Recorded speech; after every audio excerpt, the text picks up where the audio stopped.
Hello, welcome to the podcast of Startup Recruitment Failures. I'm Indra, founder and CEO of JobRely. We're building outbound recruitment SaaS and automating LinkedIn. And today my guest is Dmitrijus Borisenka at CoinGate. Dmitrijus, could you please introduce yourself and your startup? Hello, Indra. Hello, listeners. My name is Dmitrijus Borisenka. I'm the co-founder of CoinGate.com. This is a website that I've been building for the past 8 years. And this is a fintech company, and we focus on allowing businesses to accept cryptocurrencies as a mean of payment. So basically a PayPal for crypto. Mm-hmm. How is it going nowadays? Because we all hear many rumors about the crypto industry. Well, honestly, I can start from the first insight when it comes to cryptocurrencies that it's our second bear market that we live in for our company. We started the company in 2014. So what we see, the difference right now and 4 years ago, is that customers still today, even though the prices crashed dramatically, they're still making payments online. And so our quantity didn't fall. Mm-hmm. The average cards fell for our merchants, for our businesses, but at the end of the day, we are still processing the same amount of customer orders, and even increasing. So we are not trading. We are mostly focusing on building an infrastructure because we believe in a cross-border payment nature for crypto, and we follow that. So independently of whether prices go up or down, we see that the market players are seeing the value behind accepting cryptocurrency payments. So for us, it's a roller coaster for price, but for payments, we're in the right path. Glad to hear. So, Dmitrijus, could you please share about your lessons you learned when it comes to recruitment? Well, yeah, this is a very interesting topic, and I think that all startup founders should follow this podcast. There are very valuable lessons here to be learned. And when it comes to my own experience, obviously, I'm building this company for 8 years, and maybe my lesson, my story is that we went into the transition period. We were a startup in the very beginning, which was basically like a garage idea. We came up with a few friends and we decided to build a future for cryptocurrencies, for allowing businesses accept crypto. And it was a lean approach, right? So we were 3 co-founders and we were building our product while we were doing some other daytime job at that time. Mm-hmm. But when we started to grow and expand, obviously we started to hire people, and at first it was like a family approach. I think that most of the startup founders will be relevant with blitzscaling vocabulary. So the first line there is so-called family size company. So when you are in family size, you see people every day, you interact with them every day, and then you are as a fist, you're able to build a product very fast. You're able to challenge ideas and challenge problems. And I love this moment, when you're building something new and everyone is enthusiastic about it. But when you move from family to the tribe, it's still quite easy for co-founders to manage that. You're around 15 to 20 people, so you already expanded into few cabinets, like 2-3 cabinets. I mean, this is a time when pre-COVID time, so we were not restricted by any restrictions, and everyone was focused on building the product. And still, you hired all the people and you were responsible for them, and they were responsible to drive results. So at that point, it was still an easy approach. So we were building a product very fast, and we were trying to scale into other departments on how to do customer support, how to do the compliance and sales and marketing. And sometimes this worked, sometimes this doesn't work, but every time you were interacting with people and you were also learning with them. But at some point, when the company started to grow, well, kind of exponentially in my point of view, you start to lose that. You start to lose the connection with the people, and then it's either the culture that holds everything together, or it's the leaders that you grow together with the company. And I think there is a mistake or a lesson, let's say, and there is an award, a winning that we did in this journey. Altogether, in the family and tribe stage, we were able to grow a few leaders which came here as junior developers for business or for product. Still to this day, they work for 5 or 4 years in the company, and they managed to get to the medium level or to senior level management, and then they are able to delegate all the work and all the importance of mentorship and allowing junior colleagues to grow. And this is important, because if you are still trying to do everything on your own, most likely you would lose the focus, because you didn't do the entire job, you didn't go through the entire journey, you helped the people to grow, and then those people, they are also having the knowledge on what they can expect and what they can demand from their junior colleagues.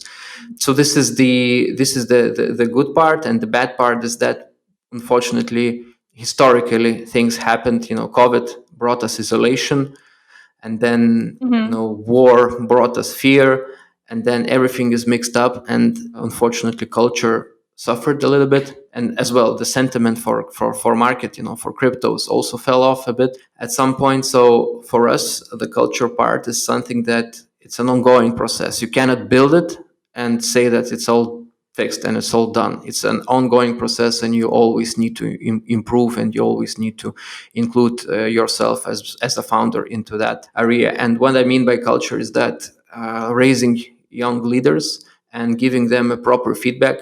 If they are delivering well, give them a raise, give them a more difficult task, and if they are failing, you need to tell them that as well. When the company comes to size as we are right now, 40, 50 people, it's important to do, not only to do things that are pleasant to you, but also to do things that are important. So feedback is valuable.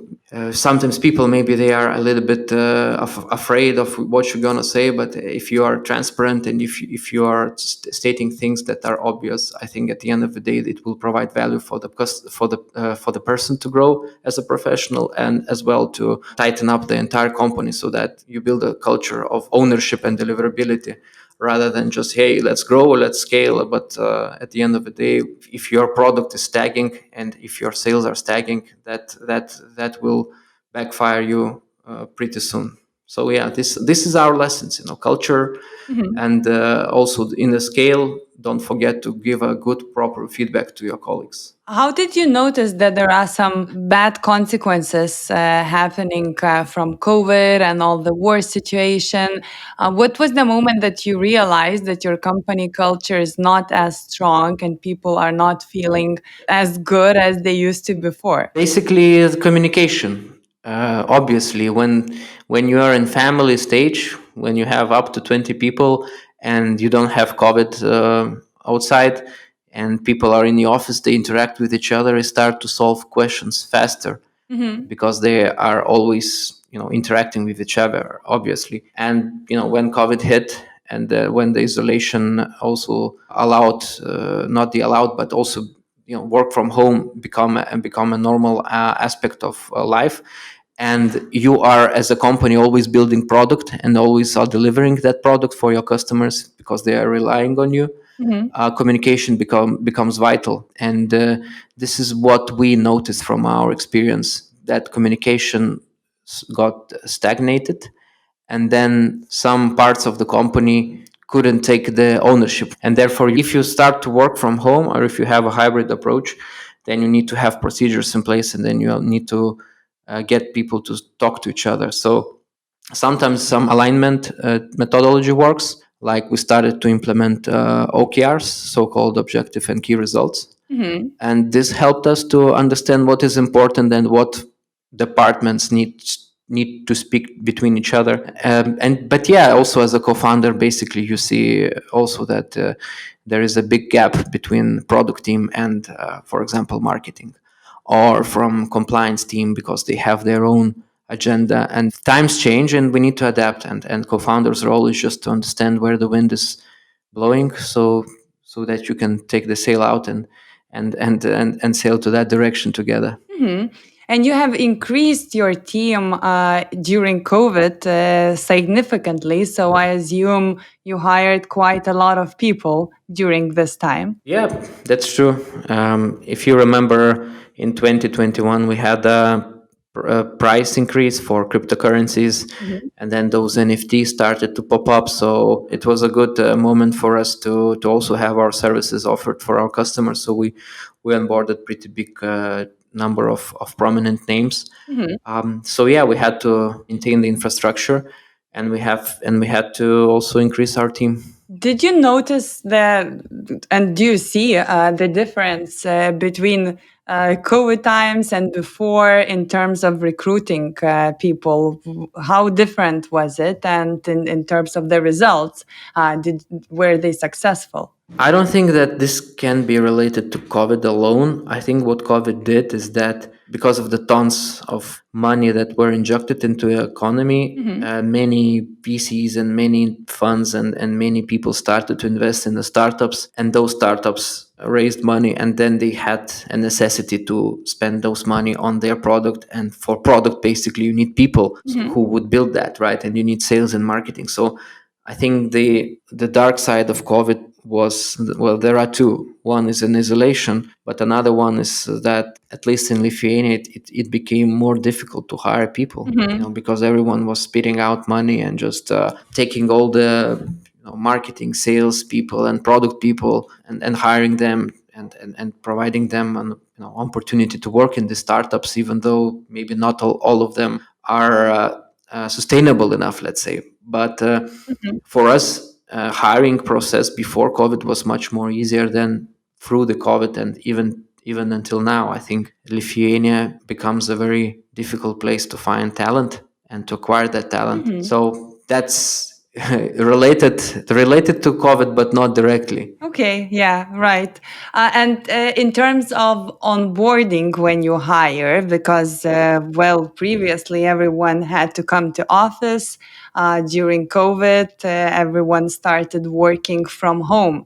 Did you notice any difference there? Well, obviously, people are having virtual calls right now more often, and of course, on the flip side, from what I just said previously, right now, hiring a person from other city is not a problem. Even hiring from another country, obviously, it wasn't a problem for us before COVID, but right now it's even more easier because you can organize all the conversations online, and you can basically monitor whether the guy is delivering, whether the person is delivering his results or not.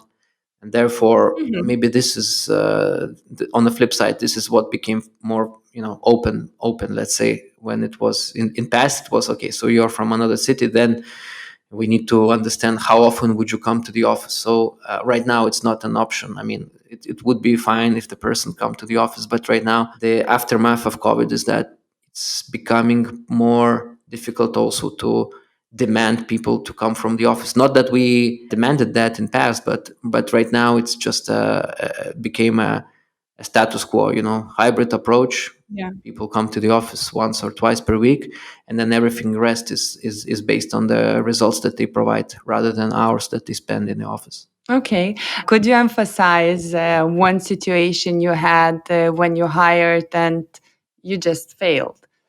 Yeah, well, I think as most startups, we had a mistake thinking that we can onboard the person and he can learn while we learn together with him. So sometimes you are in desperate need of a specialist, and you see that someone is more or less related to that topic, and you think that people are more plastic in a way that they can adapt. And sometimes you fail with that because you need to speak with people, and you need very precisely to understand what are the expectations. I think in general, not only when it comes to recruiting or business or life in general, it's all about expectations. So it's, for me, the mistakes, let's say, that I made in past is not having the expectations straight on a job interview. And you cannot fit the person.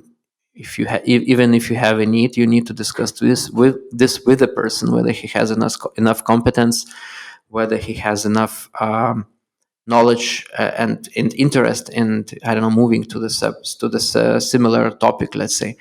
So that's on a general sense. And when it comes to more specific, we are lagging a lot with sales positions as well. This is something that me being a product guy and my co-founders being product guys, we still lack to this day opportunity to build a stable and scalable, let's say, sales approach to our product. And this comes to the fact that in past we were a bootstrapped company, and we still are a bootstrapped company, so we don't have any external investors. Mm-hmm. And we always were in this stage where we couldn't hire senior managers to do the job or to build the entire team.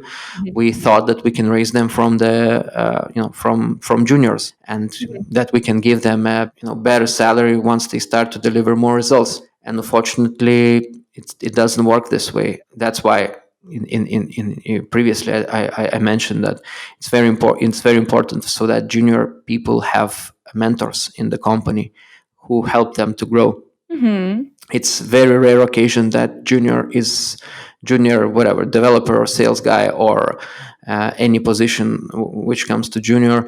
It's very rare occasion that he is talented enough to do everything on his own and to find information. Usually you need to have a mentor that already did all the job, and he knows what are the standards, and he can help you to grow there. This is our mistake for the sales department. We put all eggs into one basket, thinking that the junior to medium guy can build the entire team and the entire department, and it didn't work out for us. So we and everything was lost once he decided to move somewhere else, which makes sense, right? I mean, the person came to the company, he went through all stages, and then at certain point we put too much responsibility on him.